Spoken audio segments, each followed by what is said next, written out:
Hello' everyone, welcome back to my channel. আশা কৰোঁ আপোনালোক সকলোৱে ভালে আছে। এতিয়া আমি গৈ আছোঁ শিঙৰিত হৈ থকা অতিৰুদ্ৰা মহাযজ্ঞলৈ। নিশ্চয় আপোনালোকে ভাবি আছে যে অতিৰুদ্ৰা মহাযজ্ঞটোতো কেইদিনমান আগতে হৈছে, গতিকে ঠিকেই ভাবিছে। আমি কেইদিনমান আগতে গৈছিলোঁ, কিন্তু যিহেতু মই ইমান বেছি এলেহুৱা, গতিকে ভিডিঅ'বোৰ আপলোড দিবলৈ ইমান দেৰি হ'ল। আৰু ভাবিছিলোঁ ইমান কষ্টকৈ যিহেতু ভিডিঅ'বোৰ বনাইছোঁ ইমান ভিৰত, গতিকে আপোনালোকৰ লগতে শ্বেয়াৰ কৰোঁ।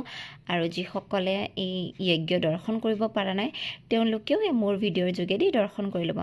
আৰু প্ৰথমতে আমি আহিছোঁ মন্দিৰত অকণমান দৰ্শন কৰি লওঁ, তাৰপিছত আমি যজ্ঞ ফালে যাম বুলি। কিন্তু আজি চাইছেনে কিমান বেছি ভিৰ। গতিকে যজ্ঞ হোৱাৰ বাবে ওচৰে পাঁজৰে যিমানখিনি গাঁও টাউন আছে সকলোৰে মানুহ আহিছে যজ্ঞখন চাবলৈ।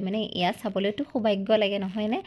আৰু এয়া আজি গণেশ মন্দিৰত নগ'লোঁ কাৰণ বহুত বেছি ভিৰ আছিলে, গতিকে এয়া মন্দিৰৰ ফালে আহিলোঁ।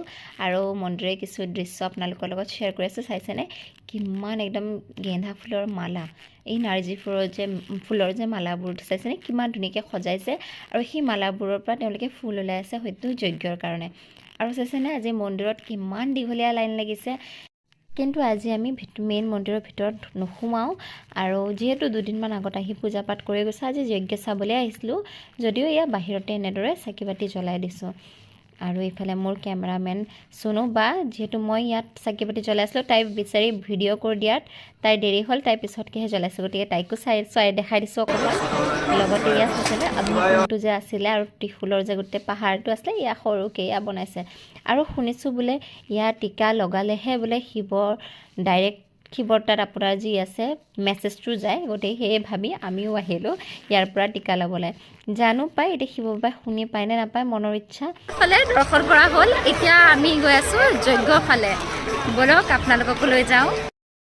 এয়া এতিয়া আমিও মন্দিৰৰ পৰা ওলাই গৈ আছোঁ যজ্ঞ ফালে। আৰু যজ্ঞটো হৈছিলে এয়া আপুনি যে পিকনিক খাবলৈ যায় শিঙৰিত আহিলে সেইখিনি জেগাতে। গতিকে গম পাইছে চাগে ছাইডৰ যে নদীৰ ফালে যোৱা ৰাস্তাখিনি আছে সেইফালে যজ্ঞটো কৰা হৈছিলে।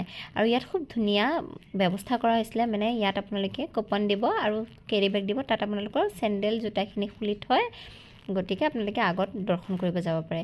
কিন্তু দিয়াৰ পিছত মইতো মনতে এটাই কথা ভাবি আছিলোঁ যে যদি কুপনটো হেৰাই পাওঁ, ইমানখিনি চেণ্ডেলৰ মাজত মোৰ চেণ্ডেলযোৰ কেনেকৈ বিচাৰি পাম। যিয়ে নহওক বাৰু, ইয়াক ঘূৰি ফুৰি আমি এইফালে অকণমান চাই ফটো চটো উঠাই এতিয়া ফাইনেলি লাইন লাগি গ'লোঁ দৰ্শন কৰিবলৈ। আৰু আপোনালোকে এতিয়া চাই